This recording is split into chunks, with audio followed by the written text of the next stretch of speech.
actual de los vinos en Argentina y por supuesto con nuestro especialista de lujo, José Luis Belucios, que ya está conectado. José, ¿cómo estás? Un placer. ¿Cómo estás, Paz? Gracias por llamarme. Buenas tardes. ¿Cómo Gracias va a vos por todo? estar en contacto. Muy bien, y volvemos, ¿no?, a charlar de los vinos y esta tendencia también del consumo en la Argentina. Ujú. Sí, es muy bueno que traigas el tema porque Argentina es bastante cíclica con respecto a las modas y con respecto a la forma de producir.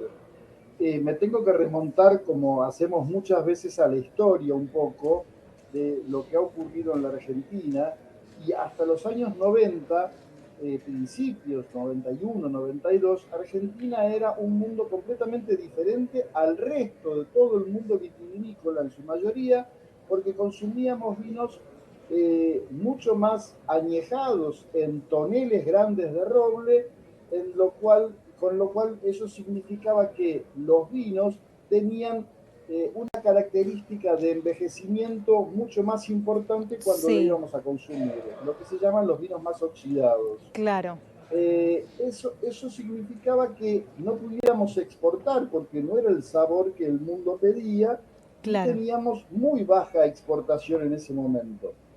Cuando comienzan a llegar a la Argentina los grandes enólogos del mundo que contratábamos para que nos asesoraran a las bodegas, en la Argentina hubo una revolución y a su vez lo que significó el uno a uno, que fue la reconversión tecnológica de toda la industria vitivinícola, generó que pudieran comprar tecnología. Y eso significó también que nos comenzáramos a especializar a cómo elaborar vino para poder venderle al mundo y cambió el estigma o la forma de consumir vino en la Argentina. Antiguamente, para que tengas una idea, el parangón es, se producía, se cosechaba generalmente en la misma fecha. No importaba que si era el 5 de marzo hubiera sido un año muy lluvioso o hubiera sido un año con intensidad de calor muy importante. Eso hacía que las uvas no tuvieran Claro. diferencias muy grandes. Entonces el vino también iba a tener esa diferencia que se terminaba de equilibrar con esas grandes vasijas de roble y con esas crianzas tan largas que teníamos. A partir de los 90, con la reconversión tecnológica, eso se empieza a modificar, pero también se empieza a modificar la forma en que nacía el vino, que siempre el vino nace de las uvas y eso Claro. significa que nace desde el viñedo. Si has recorrido Mendoza, habrás Sí. visto que los viñedos están súper cuidados y eso porque también se les da importancia y de ahí la importancia que va a tener el vino como producto final. Claro. A partir de ese momento, el vino empieza a tener un sabor diferente, pero también optamos por lo que algunos de esos asesores extranjeros, grandes enólogos franceses o italianos, y en algún caso alguna española, nos decía que teníamos que tener una madurez muy importante. Y esa madurez, que en realidad era sobre madurez, estaba más que madura esa uva cuando se cosechaba, el vino era muy difícil para consumirlo muy joven, porque eso hacía que el vino fuera demasiado volumen, muy gordito, como llamamos nosotros en la jerga habitualmente, que sea muy gordito en la boca, y significaba que creíamos que iba a poder subsistir durante mucho tiempo en la botella, que eso Claro. iba a envejecer y que iba a envejecer muy bien. Y no siempre ocurría, Hoy no se va, porque después hoy nos dimos... José, hubo un cambio, ¿no?, de paradigma Sí, en el consumo sí, de las personas, sobre todo que ahora quizás no se busca que tengan mayores años como en su momento. exacto, sí, exactamente. Yo me tengo que saltear una parte de la Sí, historia y hoy en día lo que vos me estás diciendo es cierto, pero hasta un determinado momento. Yo no creo en realidad que la gente esté buscando vinos tan frescos como se les llama hoy, con una acidez mucho más claro, marcada y sin tener el equilibrio entre lo que es la madurez polifenólica y la madurez alcohólica. Ten claro, en cuenta que para poder cosechar vos tenés que tener un equilibrio de dos curvas. Una es la curva del azúcar. cuanto más sol tenga la uva, cuanto más asoleada está en el viñedo, sin cortar ese racimo del viñedo, vos vas a tener una concentración mayor en cantidad de azúcar, que eso va a significar mayor cantidad de alcohol cuando vos haces la fermentación. Claro.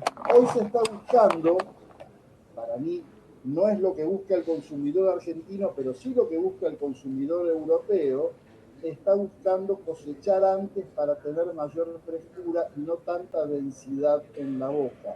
Ni Claro. siquiera estamos hablando de madurez, estamos mucho menos de sobremadurez como hasta los primeros años 2000. Eso significa que hoy creen algunos que se está hablando que el consumidor busca vinos con menor cantidad de alcohol.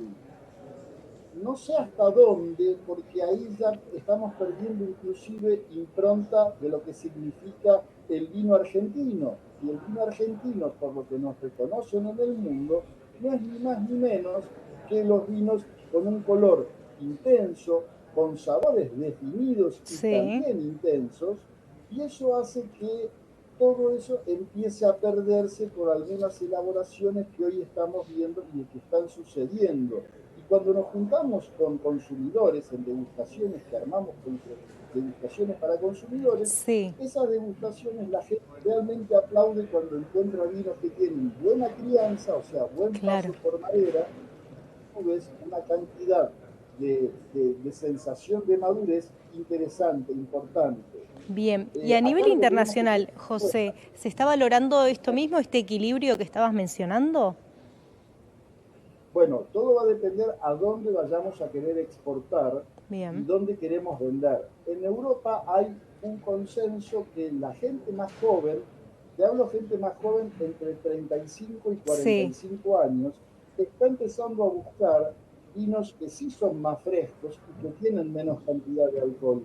Por eso verás incluso que hay vinos que hoy en día se están desalcoholizando. Para mí es una barbaridad, pero independientemente de lo que yo piense, la desalcoholización, o sea, bajar el grado alcohólico a menores de 5 grados, 4 grados y hasta cero, generan que desestructurás de tal forma el vino que el Claro. sabor que vos vas a tener Que pierde. no va a parecer que era Claro. vino. Y Claro. aparte hay un tema de ley en todo esto. La ley de vinos, la 14878 de Sí. 1959, ya estamos de acuerdo también, pero nos dice que tiene que ser una fermentación natural y que no podés modificar eso de alguna técnica que Claro. imprima menor cantidad de alcohol. Entonces, por ahí pasa el tema. Me salté una parte de la historia por lo que me estabas preguntando, Paz. A ver, ¿y cómo continuamos? No, continuamos que después de esos 2002, 2003, ya habíamos Sí. hablado de cómo era antiguamente, cuando empieza la reconversión, y a partir del 2002 y 2003 empezamos a notar que hay tenemos que lograr un cierto equilibrio entre lo que era la madurez y la cantidad de alcohol que necesitábamos, Claro. esas dos curvas que había nombrado, y ahí Sí. teníamos inclusive no solamente mayor equilibrio, sino que una guarda en botella mucho más importante y más larga en el tiempo. Y eso significaba que nosotros podíamos vender vinos no, llamados de alta gama, que son los vinos que tienen mayor cantidad de guarda en botella, que las podés Claro. tener mucho más tiempo. Claro. El guarda en botella significa más de 10 años en Sí. condiciones óptimas. Eso significa temperaturas menores a 16 grados para guardar, un nivel de humedad interesante y un nivel de humedad que sea alrededor del 70% para que el corcho siempre esté hidratado y que la luz no moleste y que los ruidos tampoco molesten. Esas serían las condiciones óptimas de guarda. Y lo logramos a partir de los principios de los 2000 hasta el 2017, 2018, Claro. en donde empieza toda esta moda de poder, de querer desalcoholizar o de querer hacer Sí, es vinos un más problema. frescos. Tal cual, porque se pierde el valor, se pierde el sabor real, ¿no? Del vino y la esencia. José, vamos a seguir desarrollando estos temas y es sumamente interesante lo que traes, ¿no? Para poder distinguir y ver qué está pasando en el consumo con las personas, ¿no? Que esto va cambiando constantemente y que también la industria se va ayornando cada vez más a lo que está pidiendo el consumidor. José, es un placer que estés conectado. Gracias.